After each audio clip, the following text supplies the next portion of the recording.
Hi everyone, I'm José Pires. I'm partner of Kaizen Institute North America, and we are doing a series of podcasts. And today we will have another person joining us. Thank you for watching. We are here with Sérgio. First of all, Sérgio is a great friend of mine from I think since our early 20s. So we met. We both took a mechanical engineer in Porto, in Portugal, at that time. So it was late 90s already. And then we studied quite a bit together. And then we after when we come to the, let's say, the market, I think we went on separate ways, but that is a normal thing. But we still have some uh, get together. We get together, let's say, when we can, and when we have, because we were buddies also from college. So today we're having Sérgio Faustino with us. He's the VP of Operations for Frozen at Give and Go Prepared Foods. This is a company, let's say, part of Mondelez Group.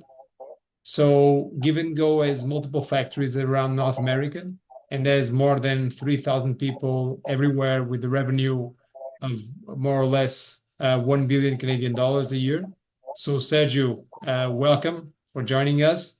I would kindly ask you to introduce yourself and a little bit of your background, if possible. Thanks for having me. Pleasure, Jose, for your invitation. So a little bit about myself. As you, I'm a mechanical engineer. A little bit of my background professionally. I have around 23 years of experience since I left university, since yesterday, but it was a long time ago. I worked Philip Morris for 5 years after I left university, then moved to Nestle, where I worked for around 16 years. And for the past 2 years and a bit, I've been working for Give and Go in my current role. I can say I've lived and worked so far in 6 different countries. And has been a great experience and journey so far. So hopefully that gives a bit of a background about myself. Sergio, thank you very much for the introduction. Could you tell us a little bit more about your role? What is your day-to-day at Give and Go? Sure. So currently, in my role as a vice president for operations, I'm responsible for 7 sites of operations. 6 of them are in Toronto GTA area, one of them in US. On top of operations, I'm also responsible for maintenance, continuous improvement, and sanitation within the company. My day-to-day kind of varies quite a lot depending on the challenges that we'll be kind of addressing. But normally I try to spend at least 30% of my weekly time on the floor, visiting sites, connecting with teams. And I would say the rest of the time is basically filled with a lot of meetings, some strategic, some more tactical across the company. So I would say not very unusual or uncommon for probably people in my current role. Very good. And as you talk about that, about your role, I think it's also why we have some of the questions here for you. And I think this is also about your day-to-day, but this is some of the challenges that companies face right now. And what I wanted to ask you right now is, what are, let's say, the biggest issues manufacturing faces on these days? Let's say this is, of course, your perspective and your point of view. Mm-hmm. What are you trying to address right now? I would say for us, for me personally, in my role in our company, in the location we are, probably the biggest challenge we are facing right now is the lack of skilled workers, mainly on maintenance roles. This is a specific issue that we have in Ontario, where our company is based in Canada. But also we can see that in some other locations in US where we have some kind of operations. So it's the biggest challenge, but we're trying to address in different ways. But this is because they are, let's say you have attrition, they are leaving, or you just don't get them to new roles? It has been, there's a gap or a lag in terms of the training formation in technical schools for the younger generation on this kind of trades. And the people that we currently have on those roles, they are fast approaching retirement, right? So we have a high risk of losing really valuable people without having our pipeline filled with new people that would need to fill that gap. I know it's a current challenge in Canada, specific in the province, again, where we operate in Ontario, but I feel different conversations with different people in other parts around the globe seems to be a common issue that needs to be addressed. Okay, yeah, I think that is a common what you're saying and what you're facing in terms even of the government. They are setting some of the rules to help, let's say, to invest, let's say, in new people, newcomers coming from outside even. Okay, Right. great. Now, jumping into one of the things about, let's say, about management, and this is part of your role. What do you think are the most important, or what is the most important management process that you have to secure results? What is your opinion on this? I feel basically the connection between the priority strategic goals of our company with daily management systems with our teams on the floor. It's, for me, probably the most important kind of management process. Deploying those management systems, making sure that we have clear metrics, that we can engage and build that accountability within our teams. I think it's a secret to success. I've seen or heard someone. It's an unknown author. I never could really confirm who was kind of the author of this sentence or phrase, but I feel it's linked with you can achieve amazing results, not always by having outstanding ideas, but by actually doing key basic routines exceptionally well every day, right? So that links to the daily management systems, and the reason why I feel and believe that it's probably the key process in our systems that would help us to achieve goals. So what you're saying in this case is, let's say this part that you have the people engaged, and the people engaged with this daily management is one of the, let's say, the important things to have the results. And of course, this is linked to the policy deployment. And I think maybe my next question that I was having to you, it was about the benchmark of operational excellence companies. So they usually use policy deployment to have this on their business so that their businesses excel. So in this moment, at this point, as Give and Go have a policy of having this deployment in every department or only on operations? I didn't mention before, so basically our company didn't have any internal CI teams until approximately a year and a half ago. So when we started to implement and deploy this CI structure in the company, one of the key processes we started focusing on was that policy deployment. Today we were able to build that strategic tool, mainly for operations. We are in the process of continuing to expand that to other functional areas and groups within the business, but today is mainly focused in operation. So you have applied this to operations in this case, and you said so it's frozen and ambient. You have it in both? Not yet. So we did our strategy of CI deployment in 2 phases. So first was frozen, and then beginning of next year, we'll also be extending that to our ambient part of the business, where we'll continue to further develop this strategic tool. Okay, very good. So you have this already running for the ops, and then you're, let's say, passing this to the ambient and then also to other departments. Okay, very good. In ops, it also includes health and safety, quality, engineering, and maintenance.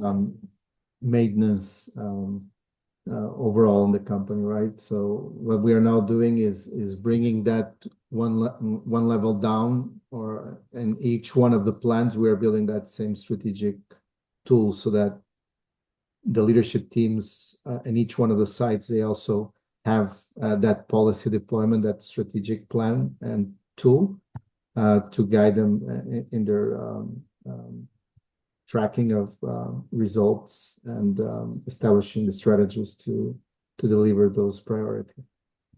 Very good. I know that you were in the past, so you now you run the ops team, and inside the ops team you have a lot of things, and part of it is the CI let's say department that you are running also. And I think, let's say in the past, as you were passing through other, let's say, groups, and I have this as also information from yourself from the past days, you were on the CI team, so you were doing, let's say, CI. I would say 20 years ago or 18 years ago, something like that. But there is a point in time where you need to do coaching. So, and also the managers need to do coaching to the teams.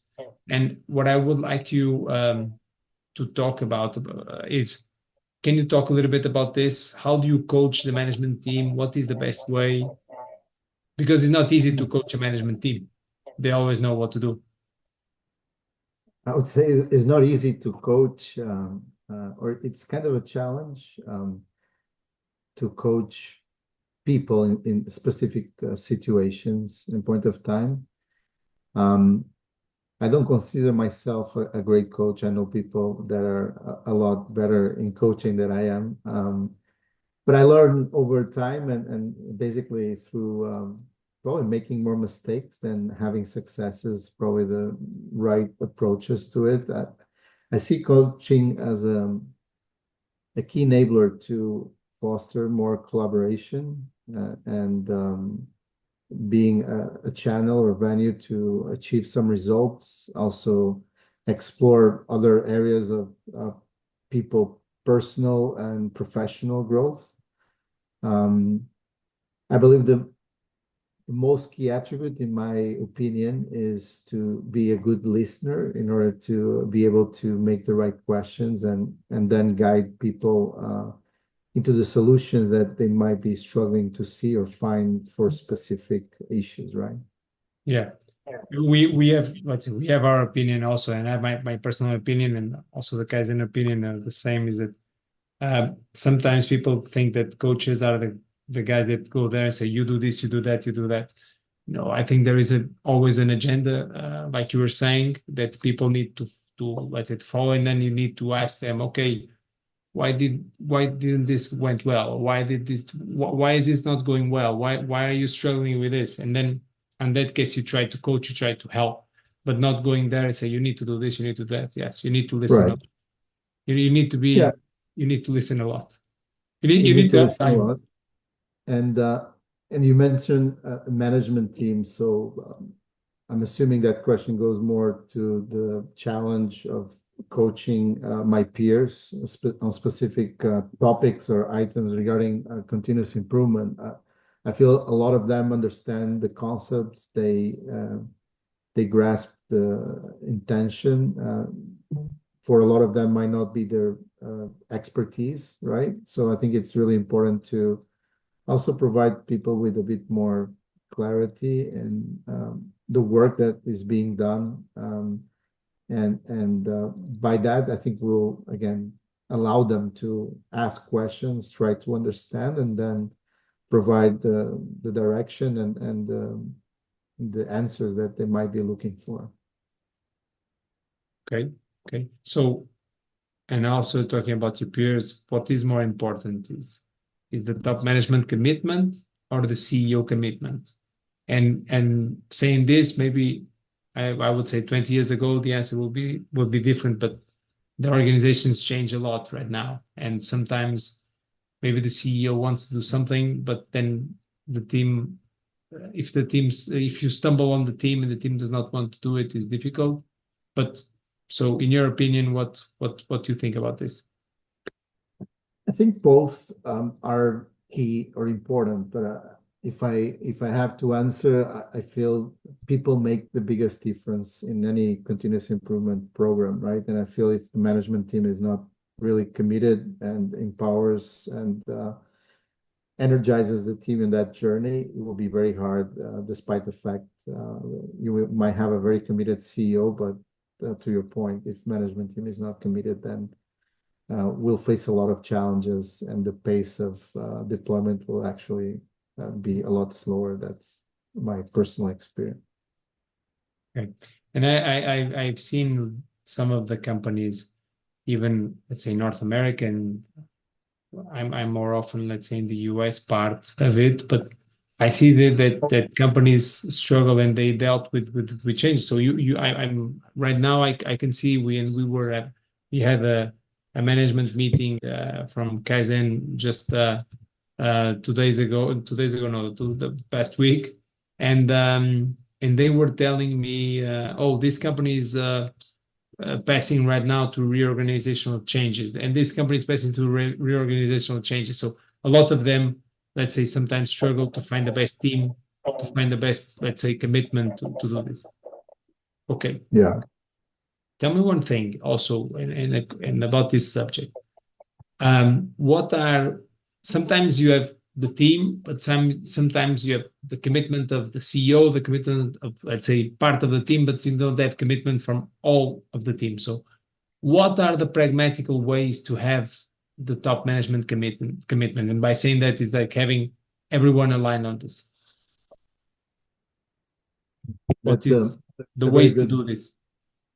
very good question. I think, again, my personal view and what we did a bit give and go, and in my previous experience, I think you need to have a strong governance in place around CI, provide visibility of the progress of all the initiatives, and share that with management teams so that pragmatically they can understand and see and participate in the evolution of and that journey. And I think the other part or important part is to help them connect with the reality and the teams on the floor, actually promoting some recognition of the teams on the floor that are actually executing all this continuous improvement on the floor, and help them to understand how that journey is being actually executed bottom up, right? I think when they connect that to the actual reality beyond just a PowerPoint presentation or a meeting in a boardroom, I think things are a lot more powerful, and I could see a much higher level of engagement of those management teams. When you don't do that, not only the people from the shop floor, but also the people from the management, they feel more engaged when you have, let's say, through connections. Right. It's a kind of a challenge sometimes. Some management teams are probably different. Every culture in a certain business or division of a business is unique.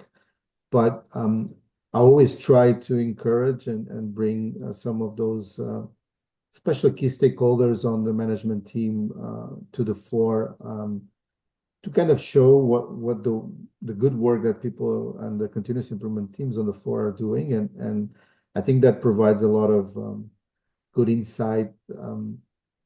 It's inspirational in my view, sometimes seeing people that have never done a presentation in their careers and doing that to a senior member of those companies brings a lot of good, I would say, understanding of some of the challenges, and also recognize the value of the work that those people on the floor are doing every day. And I think then it also makes more clear to the management team what kind of role they need to play in this journey, right?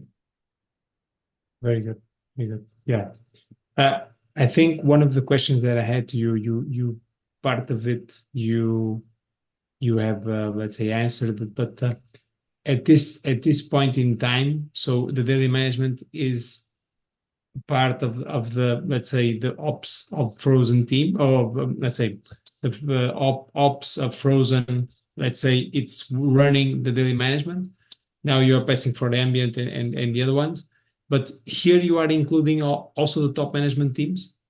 So this, in this case, this arrives to you. You are, but you have the Yeah. So on the we have some members of the management team included in those daily management meetings, more on a monthly basis, to track kind of our scorecards, understand how we're performing in terms of results, trends, and connecting that to the strategic activities we have in our policy deployment programs, right? So we have already expanded and included on those kind of reviews our supply chain, senior leaders, quality, health and safety, HR. I think the areas where we haven't reached out yet are more marketing and sales, to be honest. Of course, it still needs a lot of refinement, but we are on that journey. Very good. So you have it. You are going to apply it on non-manufacturing, let's say, like you say, marketing and sales right now, and this will be happening soon. Do you expect an easy task or a difficult task on that one?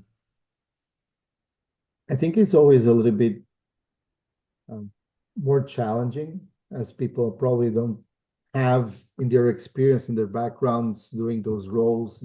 They have never experienced this sort of methodologies. I personally feel lucky with the team we have in Give and Go. Actually, the head of sales, SVP of sales, his background is operations, so he really understands well the reality, and he has experience in the past some of the tools. So I feel when the right time comes, and if we decide to move that forward, it wouldn't be a big of a challenge. But in my experience in some other companies, I've felt a lot more challenges to deploy, even though when people see the value, probably they are some of the most consistent adopters of some of those methodologies, right? I think it takes a bit longer to get them to get their buy-in, but I think then they also quickly adapt or adopt the methodologies in a quicker way, based on what I've seen so far. Yeah, because I think the examples that you usually have to show to those teams are mainly on operations and so on. So it's difficult to challenge them with something when they haven't seen yet, let's say a benchmark or an example. It's not that it's not applicable, it's applicable. I've seen it, it's applicable, but it's not easy to have it, let's say, this working on those teams, because most of the time they don't see it quite often.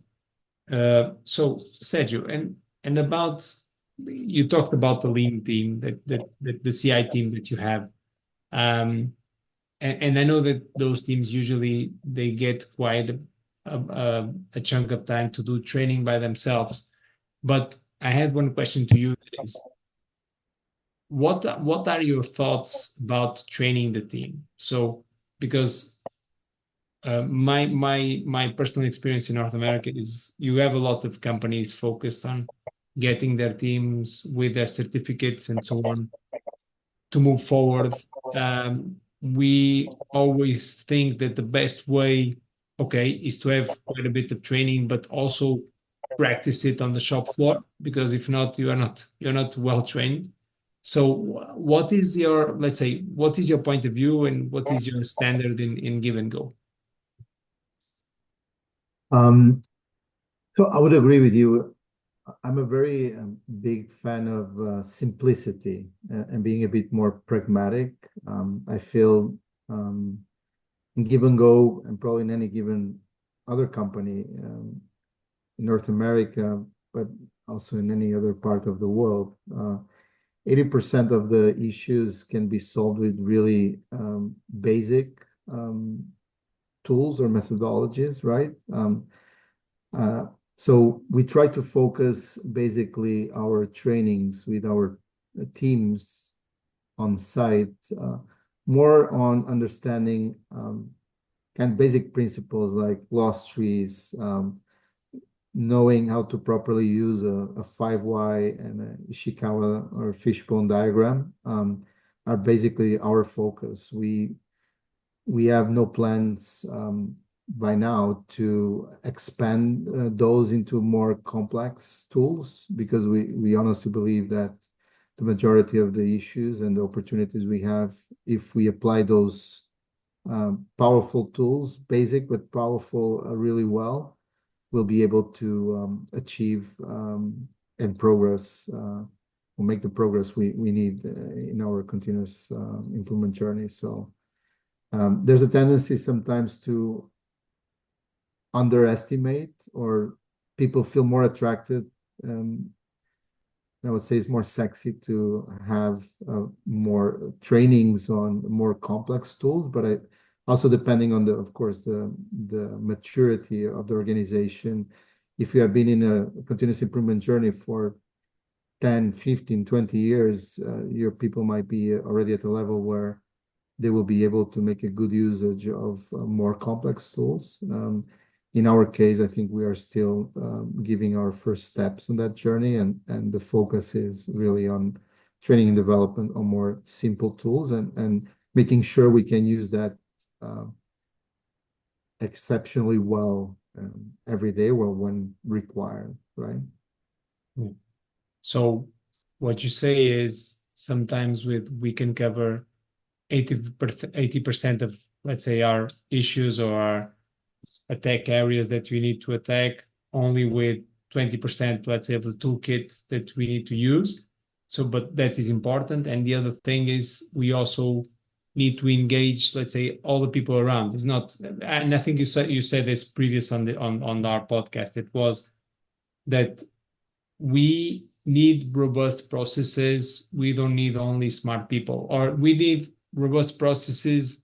Of course, we would need even let's say, the smarter we have the people, the better. Of course, it's going to be easy. But what we need is people that comply, let's say, with the process that we are working on. So, and I think sometimes people think about hiring smart people, but not thinking about the process that they are having. And I think is always the other way around. So you need to have robust process in place. Okay, Right. very good. Sergio, about your role, thank you very much. Now I have some fire questions to you that I would like for you to answer me a little bit quickly. So the first thing, and I think you take care of this, how do you keep your body and mind fit and sharp? I try to play soccer and golf. I think those are my escapes to keep myself healthy from a mental and physical standpoint. As I get old, I probably start inclining myself more towards golf than soccer, but I'm still able to do something with soccer as well. Goalkeeper. No, not still goalkeeper, but reducing the number of times that I can play a week, definitely it's something that I need to manage right now. Very good. Do you have a favorite business book? Yeah, I'm not a very good reader, I would say, but Not a frequent reader. yeah, I'm not a frequent reader. I need to improve that. Is in my CI improvement list for the next couple of years. But I think maybe the 7 Habits for Effective Leaders from Covey. It's probably one of my favorite ones. Very good. Thank you. Do you have a favorite podcast you regularly listen to? No, I'm not a big fan of podcasts. Normally, my day starts with music. My brain needs to get music activated early in the mornings to start functioning. But maybe with this experience, I will start paying a bit more attention and try to find a bit more things to explore in that regard. If you have a podcast on golf, you will listen to golf, and that you can learn a little bit more. Sometimes it's good. I prefer to play. Very good. And hands-on approach. Very good. Um, so who do you think it should be our next podcast guest, and why? You can choose someone you let's say you like, can be a public figure, can be people that you know, can be people that you don't know, whatever you want. You'll be interesting to do a CI podcast with the next US and Canada future presidents. We have elections in both countries this year. But it might be a little bit hard for you guys to get them in your podcast. Maybe I think it's a very interesting, fast-paced business with a lot of technology. Maybe Tim Cook from Apple would be a good person to interview. Some really good insights I think he could share with the team. Very good, very good. I need to check if he's available to come. Yes. So you can directly address our audience. Anything you you can help with, let's say, the audience. So I think here right now is a little bit about your role and your perspective, and also talking about, let's say, um, the CI. Anything that you want to, any phrase that you want to mention, want to say, so that the guys feel motivated to go on further and further. Because sometimes, as you say, there are people that still didn't start it, people that are still in the middle. There are the ones that start being demotivated because they are doing it for quite a time, and they see results, but they want to do something different. So anything you want to, let's say, to address, say, to our audience? Well, based on my experience and my failures, for people on the journey of continuous improvement, I think I always try to remind myself not to kill a fly with a bazooka, right? It goes back to the conversation we had before, and using simpler tools will address 80% of your issues. So put more focus on key standard routines, making sure people have the right training and they keep doing really simple things exceptionally well every day, which will gradually help us to move further along in the CI journey. That's a bit more specific to probably the tools, methodologies that we just discussed on this quick podcast. I think for the ones that are already in this journey, as you have in your background, continuous improvement is all about change and getting better. So have fun while you do those changes, and celebrate and recognize the teams while you're doing it. I think it's a key component for us to continue to be engaged and also engage our teams. So I'm happy to connect more if people are interested, but those will probably be my advice or last words before we finish this great session. Sergio, thank you very much for your comments on all the things that you shared with us. I think it's also very good that you could, let's say, share your insights. I think that the points here are let's say, to be committed, to share, to celebrate. I think this is really important. And thank you very much for your time with us, and for sharing your thoughts. Thank you, Sergio. Thank you. Thanks for having me. Thank you. It was a good-